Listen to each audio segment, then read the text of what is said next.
Remember, if all you see is all you see, then you don't see all there is to be seen. For anyone who is visually impaired in the audience, what up, first of all? As a visual description, I'll start by describing myself. I am a black African woman, 5'7" and some change. I'm wearing black flats. My hair is up in an interesting situation. And I've got on beaded earrings, Maasai earrings, and a black dress, which I call my power dress. I wear it when I need a bit of confidence.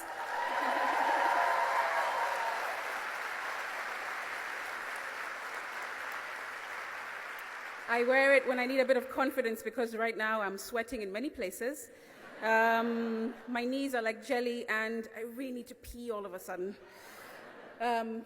But thank you for having me.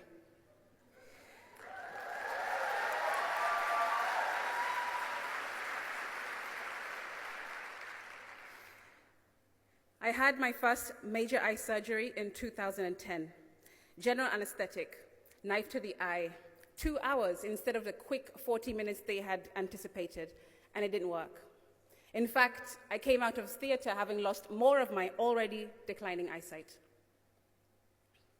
You see, since high school, I had been losing my eyesight, very slowly, very gradually, and at the time, I had no idea why. Glaucoma wasn't a word I had ever heard before. None of my family had either. Then the ophthalmologist told me it's not just glaucoma, it's glaucoma the remix. He said that my glaucoma had already caused a lot of havoc in my eyes and that they will not be able to stop it, that it's more aggressive in black Africans because of the color of our eyes, and that I'll probably be blind by 25. Between then and now, I've had over 20 different procedures, trying desperately to get back even a tiny bit of what I lost long ago. I was a teenager then. As my friends were discovering their paths and future ambitions, I was thrust into a world of darkness, grappling with the heavy burden of visual impairment in little Mombasa Island on the coast of Kenya. It's one thing to go blind, but it's another thing to go blind in a society that clings on discrimination, steeped with traditional prejudices. My name is Senator Crystal Asige, a human that is crazy about amplifying the voices of those who are overlooked and underestimated, the underdogs, like I have always been. I'm a fervent believer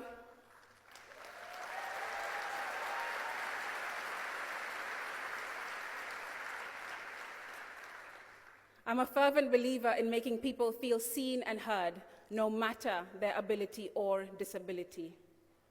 If you find me on social media, it may look incredibly colorful.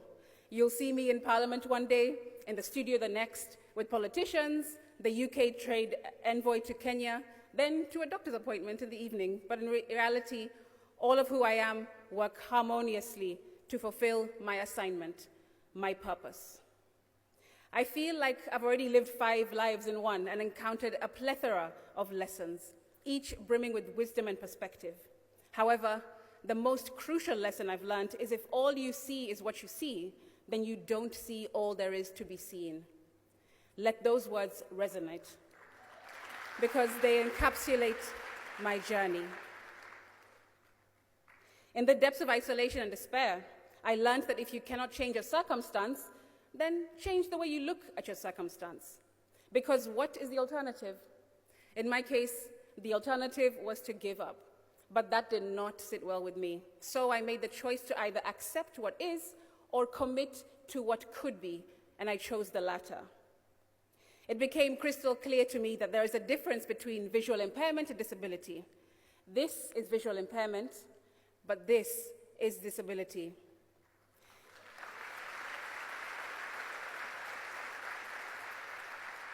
I very quickly learned that disability does not discriminate. People do. In fact, disability can be the catalyst for unparalleled strength and adaptability. The most extraordinary gift my disability has given me is resilience, an unwavering determination to rise above adversity, and the ability to pivot and turn things around when they seem to be going left. I'm sure that's something that we all share here today as young people, right? Fast forward, the Dutch Ministry of Foreign Affairs found me in my work, just a needle in a haystack of change makers like you, and invited me to last year's summit. It was here where I got the news that I had been gazetted into the 13th Parliament of Kenya.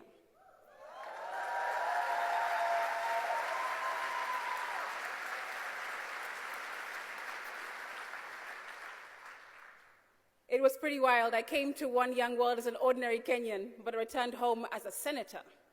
Now, I'm at the heart of Kenya's dynamic political landscape, gracefully navigating its twists and turns. I am one of the youngest parliamentarians, one of the top performing female senators, and also voted top 40 under 40 in Kenya. Hey!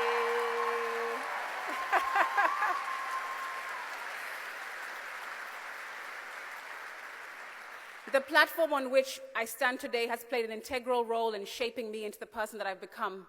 It has infused me with the confidence that is nothing short of transformative. It's given me a glimmer of hope and inspired people who are young watching me, not only in Kenya but across the globe. Given me a voice that I've since used to champion the rights of PWDs, the youth and women in Kenya. It is truly remarkable what confidence mixed with hard work, good timing, and throwing in a dash of magic beans can achieve. Since the last summit, I've tirelessly worked towards making Kenya more inclusive and equitable. The laws that I am sponsoring now, such as the PWD Bill, the Kenya Sign Language Bill, the Learners with Disabilities Bill, the Startup Bill, the Public Participation Bill, and 4 major amendments to transportation laws to address increasing road crashes that are killing too many young people in Kenya today. I'm trying to pave a way for a more brighter and accessible Kenya for everyone today.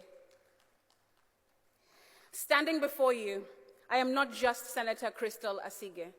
I am a visually impaired person, representing people with disabilities who are treated as taboos, pushed into the shadows, and hidden from the faces of the world as if they are less than or less than. My mantra that I walk around with every single day is, I have glaucoma, but glaucoma does not have me.